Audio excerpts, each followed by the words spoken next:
waan la dhuubtay waan dhegaysa waay waana dhigabeele dhibka mudug iyo hiiraan ka jira dhaxal ma loo siiyey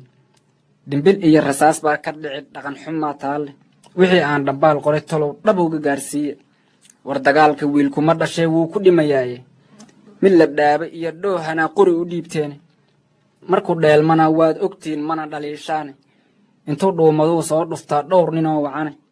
kadibay dhanaan iyo dhashaa dhaygagoo idileh dhurna maleh qabiil leysku dilo waa dhawaaq xumo dhamac iyo waxaa laga dhaxlaa dhuxusha naareede nuxur iyo qofkii dhaqan lahay wuu ka dhiidhiyey dhirtu waxay la ooysaa waxaa dhiig ku shabiseene dhagax iyo dharbaaxaba naftay dhiila geliyaane odayaasha dhaqankow dhexgala dhiiggaha la joojo afartan dhacleey gabay ah iyo dhowrsan loo bogaydhe mid dhexdeenna taal iyo dhamiiq dhahantikeediidhe afar kalena aan dhiili tago waan dhammay jiray dhagartii netanyahu ka daran waxaad dhigaysaane dhaqankii israa'iil ayaa daba dhakooshaane diintaba ma dhowrtaan ilaan weys ka dhiriftaane dhabarka iyo lixaadkiiyo dhexdaad siriq ka siisaane waxaad dhuujiseen oon dhaar ku mara dhaqanka gaalaade dhaxalkii rasuulkii ka tegay layska dhinac qaad allahuma salli calaa maxamed culimmada dhexdeedaa khilaaf lagu dhadoobeeyey ruuxii dhukaangalo ka kale wuu ku dhididaah haddii ay isdhaamaan ma raba inaan ku dhoobaahe dhiirigelintu uun baan tusaa dhibiska dhowrkii dhexdhexaadsha ummaddan dhibane dhuunta ku dagaasha afartan dhammeeyee waxaan garab ka raacsiiyey galgaduudyo hiiraan gamuun leysku geli waaye gumac iyo risaas leysku genay gacal ma keenaane gardarrada ma fiicno ilaan guulla baa nacabe gudum iyo garuun leysku dilo waa gadoobfa leh nin kastaa ha goodiyo kolley waa gef hadalkaasi magidaar ayaan soo dhignaa gobolka geeskiisa afartan anoo qolo ku godin gooni ma u sheegay gacal iyo sokeeyaha ma rabo inaan galaaftaahe inaan gebi ahaan gabi ka maro waa gudboon tahaye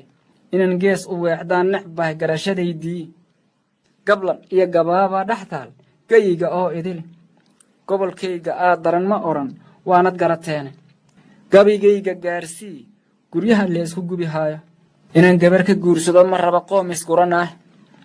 abti gowrac bay dhalay midaan geel ka bixiyaah gab inaan ka siistaa ka roon gucunna aan riibin goortay heshiyaan ma raba inaan ka gaabshaahe guluf weerarkan joogtada baan la geli waaye kargaduud ha soo waco gartaan ruuxii gara waaye afartan ga'leey gabay ah iyo gogol nasteexaadde afar kalena guulguulashaan weli ku sii ahaye bal gardaadsha goortay godlani guulle baa garane goof iyo gadoon meel la dhiga geelna lagu maalo ama gaawo loo culay ma rabo inaan gariifaahe gacmo geel jir waatii la yidhi hoos ha loo godoe walax baan ku gaadaa simoon gaamaroon iriye gargaduud ha soo waco gartaan ruuxii garan waaye gadow iyo galool iyo garbaha ruuxa garabkiisa intuu eega guullana ka baqin waa gulleel darane gefna kama cabsoonin midkii gaalu nacamleeya dirirtiya waxaan lagu gamaankii u godal xaara asiguna gaddaas inuu yahaan gobo ku moogayne gaalka dila gartiisana hasiin sow gardaran maaha gugac biriqah duulaan gilgilan sow wax gubid maaha kalaamkii xiriirkii islaam sow ka gudub maaha geyi nabad ka guurtiye gadaal sow u gura maaha ha garaabin oo guul ha filan sow ka daran maaha kaduudiyo ka sii daran gariir cudur garoodkiis dheh daacun mid gibi saaray iyo goonjib idilkiiba nabaddool la gaasiro ayaa taa ka guda weyn war dagaalka juujiye gadaal baad u socotaane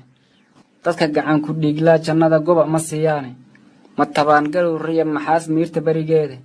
inay muran gashaa way la ceeb waana marag beele maxubiye walaalnimo haddaan shalay ku miisaame amba maqasha kuu ceymiyoon biyo ku maasheeyey adigana mas-uul kaa dhigoy marag laheetaasi inaad maashka iga toogataa soo marxalad maaha nin walbaahi meel buu degahoo ku magacaaban muslimkaa ogoo meeshu waa maradhigeydii maalintaadii mudatee adigu miristu kaa oyso inaan kuu miciimaan rabaa mana ku moogaani ma mudnee inaad iga megtaan walaxan moogaaye waa maxay waxaan meesha yaal macallin ii sheegbo mirihii haddaad goosatee mudanayaalow mahadhadu maxay tahay dagaal leysku mari waaye mir haddii aan kaa qabo ma rabo inaan ku moosaaye mar labaad waxaan kaa rabaa inaad ismiisaanto